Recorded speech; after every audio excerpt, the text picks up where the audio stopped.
بابایشان یزنه هم زنا میکند. مراد یزنه من میگویم پول روان کن، میگوید که بر من نصیحت نکن، حالی اپم چی میشود، طلاق میشود یا نه.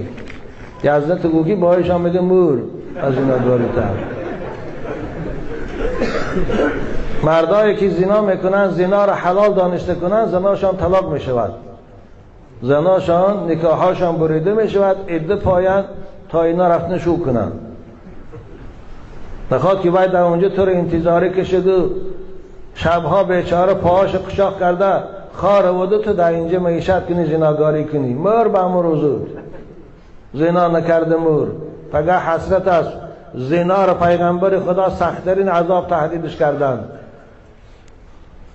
لا یزنی الزانی حین یزنی و هو مؤمن. در وقت زنا کردن ایمان از بدن تان جدا می شود.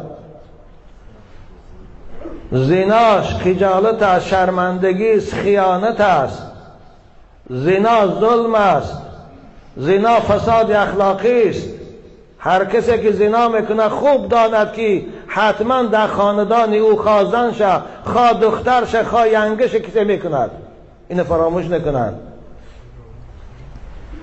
نکنه بچه های خوش رو مورد هم یزند همین کسی تر برتیشن. بخواه مسلمان زمین میری تا زنا کردن پیش زنه دراو یا همون ینگر گیر همینجا بیا بیچنه هم خورسن شود. آخی خودت نگاه داشت نمیتانی به نکاح مسلمانی زنگیر. تو طاقت عذاب خدا نداری. سخت‌ترین کامراهای دوزخ برای زناگاراست. لها 7 ابواب لكل باب منها جزء مقسوم. حضرت عطا ابن یسار میگوید دهشتناکترین همون کامره دوزخ برای زناگاراست. بابایشان من زن دارم، زنی من سطر عورت میکند و خانشین است، پشت دامنم مرا